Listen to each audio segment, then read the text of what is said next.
Attempt 1. Dear U.S. Immigration Office, my name is Sami Ismat. I'm a performance artist from Syria. Currently, I live here in Chicago, as your records show. I arrived in the United States 4 years ago to seek political asylum.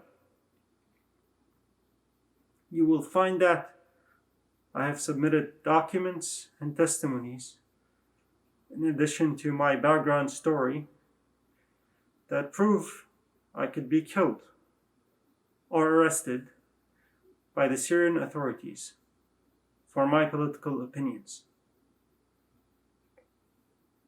During my interview at one of your offices, I was asked about the seriousness of the threats I received on Facebook from friends who turned out to be hardcore regime supporters. I disclosed to your officer that in Syria, it is those who know you that are the most dangerous, because they have good grounds to legitimately report you, and if they do, you will instantly disappear. Attempt 2. Dear U.S. Immigration Office, my name is Sami Ismat.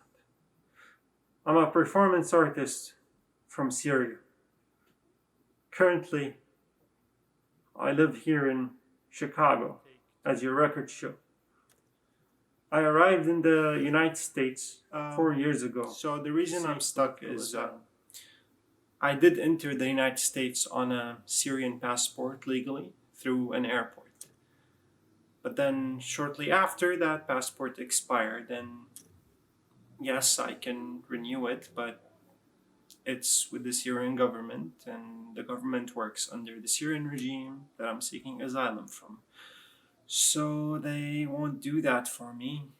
Now, there's always a way in which I can bribe someone within the Syrian government, and through the right channels, they'll give me a new passport.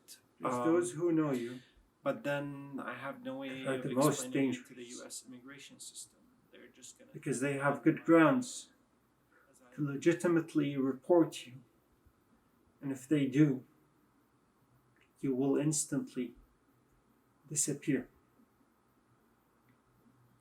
Unfortunately, after supplying all the information you have requested, I'm still here without a green card or any form of document that allows me to stay or leave the United States to go elsewhere that is safe.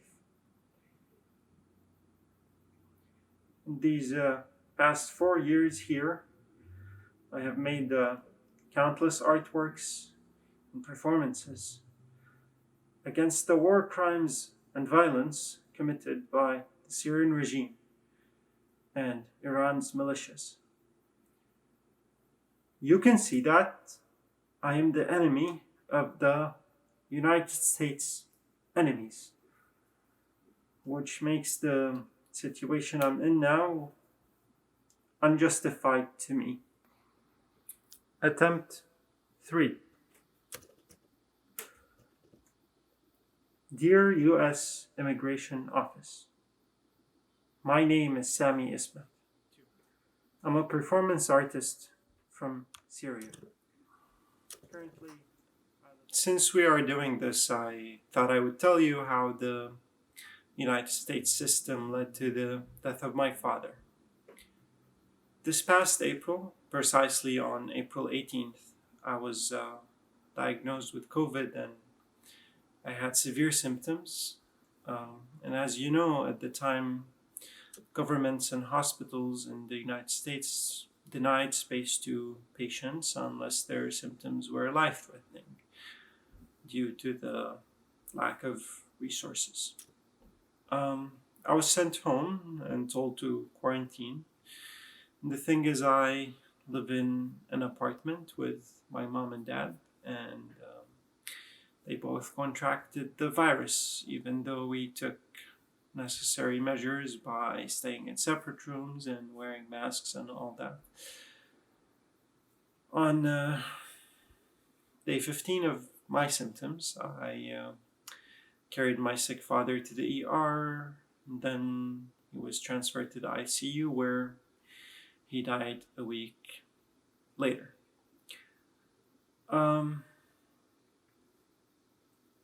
My dad wanted to have a passport so he could travel as a free human in the last years of his life to see his family and friends and loved ones who are scattered around the world in diaspora.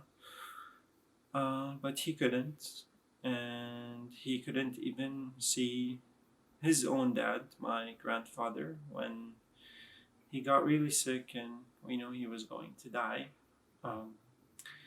Their final goodbye was a phone call with bad reception. Beliefs or orientations, sexual or otherwise.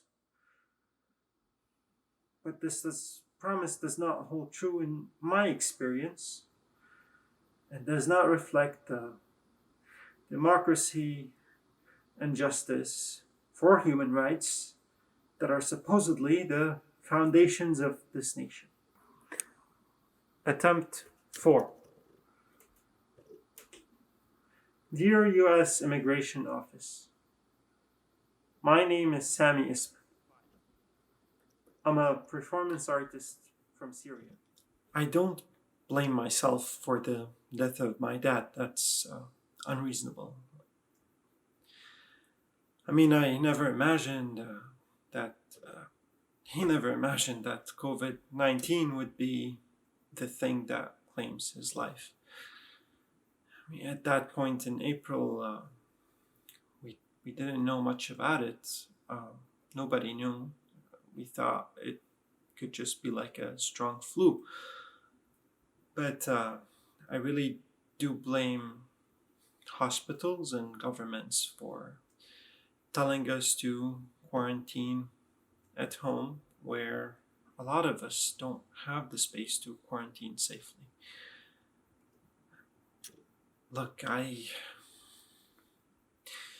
know that the best hospitals couldn't have saved me if my symptoms were life-threatening, and I would have died, just like my dad.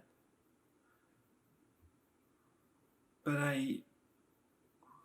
the least I expect is that the United States governments or hospitals provide a hotel room or a space where they could have kept me for 2 weeks until I was symptom free, and that way they can protect the healthy people from me.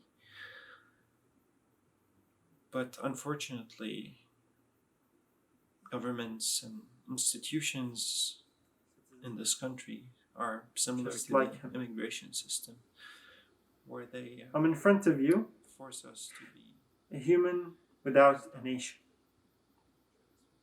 My fear is that the United States and its institutions will keep me as such until I disappear, like I didn't even exist.